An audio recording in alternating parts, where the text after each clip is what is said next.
Question number 12 कह रहा है यदि y बराबर कास इनवर्स हो, कास इनवर्स x हो तो d two y upon d x को y के पदों में ज्ञात कीजिए। तो देखते हैं solution. D two y upon d x निकालना है लेकिन y के टर्म में। तो सबसे पहले y बराबर दिया गया है कास इनवर्स x, तो d y upon d x निकालेंगे तो d y upon d x बराबर होगा कास इनवर्स एक्स का अवकलन होता है minus 1 upon under root 1 minus x square. फिर आगे लिखेंगे पुनः एक्स के सापेक्ष अवकलन करने पर, पुनः एक्स के सापेक्ष अवकलन करने पर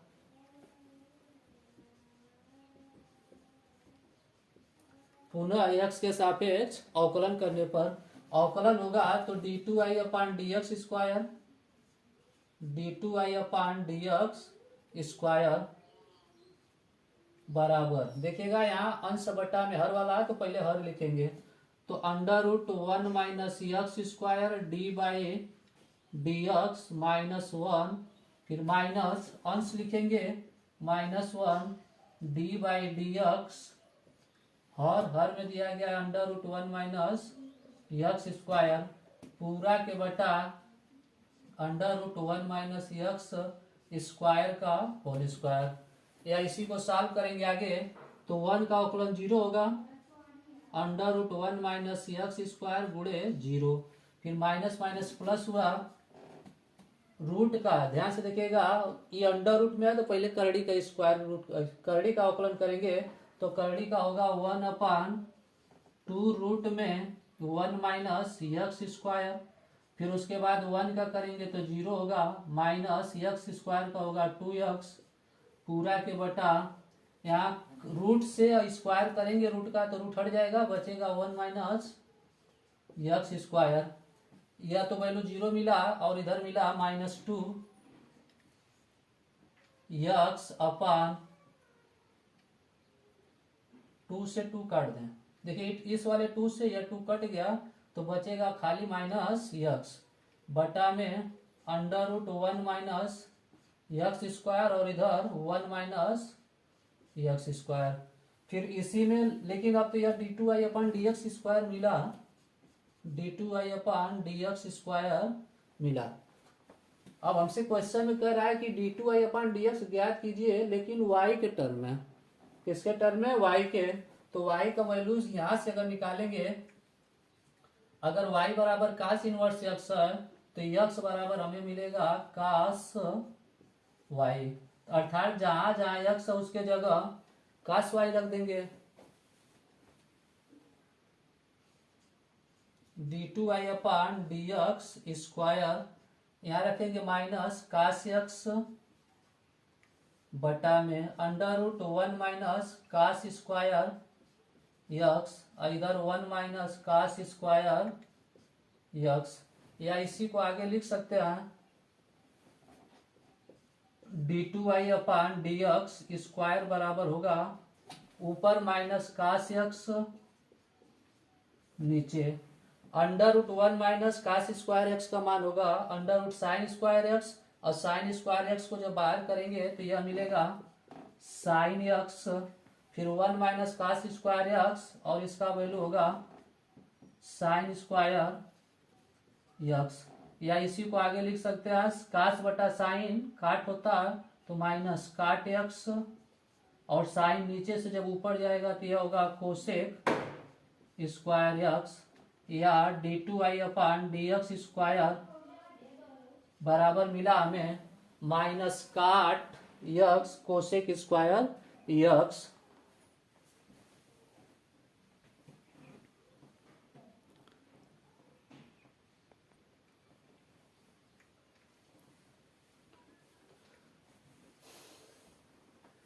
क्वेश्चन नंबर 13 कह रहा है कि यदि y बराबर cos log x plus 4 sine log x है तो दर्शाइए कि x square y two plus x y one plus y बराबर 0। तो ये y2 और y1, y2 और y1 का मतलब होता है y1 का मतलब होगा dy अपान डी एक्स और y2 का मतलब हो गया d2i/dx²। अर्थात y1 का मतलब एक बार अवकलन और y2 का मतलब दो बार अवकलन। तो हम दो बार अवकलन और एक बार अवकलन करेंगे। तो हमें पहले से पता है कि y का वैल्यू तो दिया है, y का मान फिक्स है, लेकिन y1 और y2 पता नहीं, तो सबसे पहले y1 और y2 निकालेंगे। तो हमें जो दिया गया उसको लिखेंगे y बराबर 3 cos log x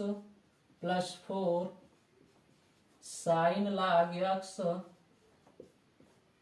अवकलन करेंगे तो y1 बराबर मिलेगा 3 cos का अवकलन होगा माइनस साइन log x,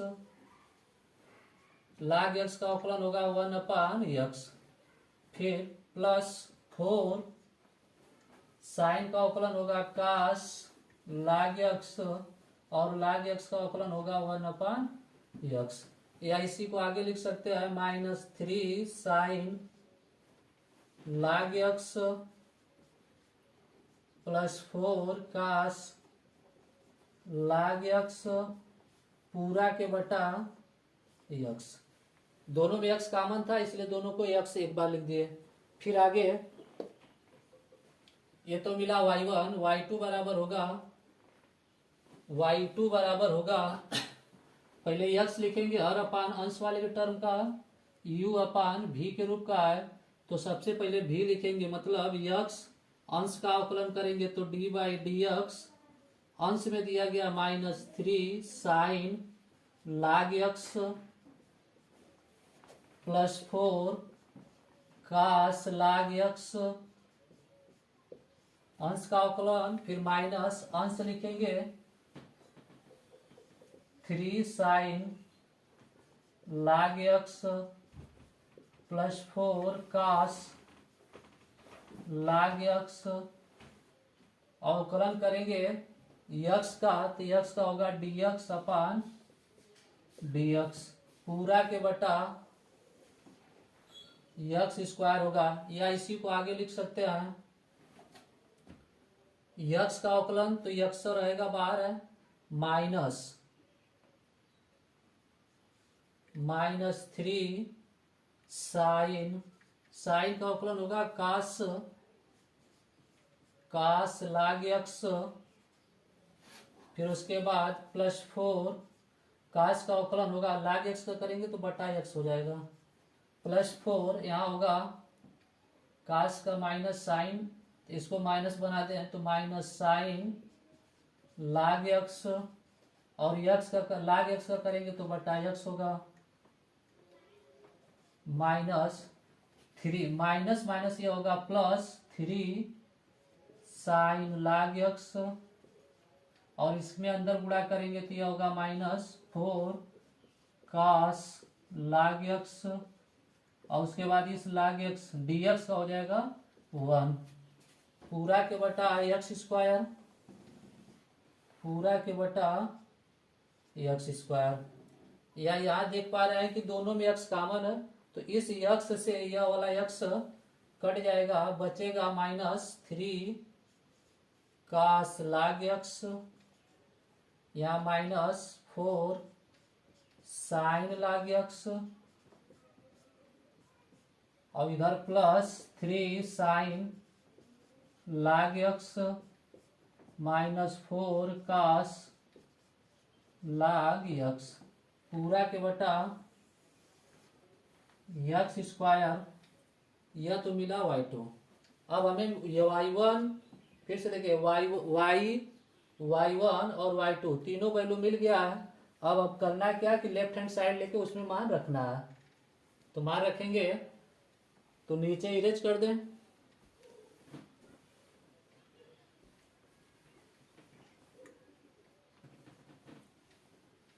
मान रख के सॉल्व कर सकते हैं। तो देखिए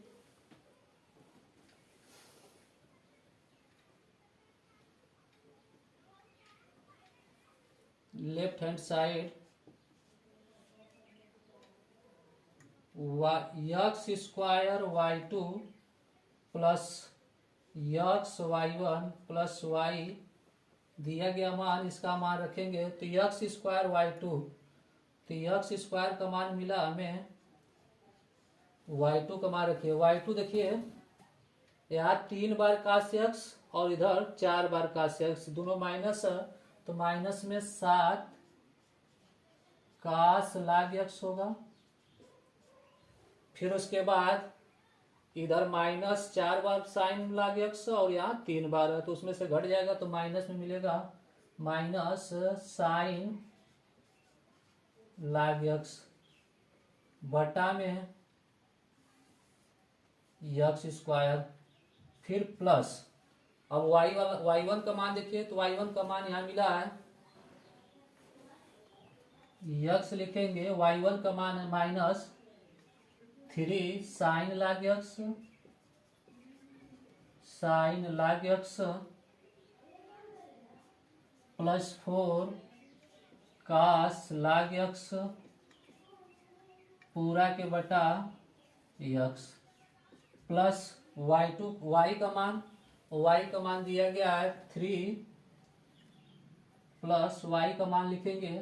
प्लस लग गया, y का मान 3 cos log x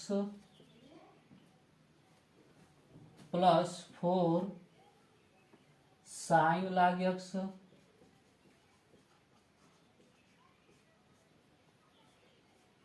अब ऊपर वाले को इरेज कर दे रहे हैं।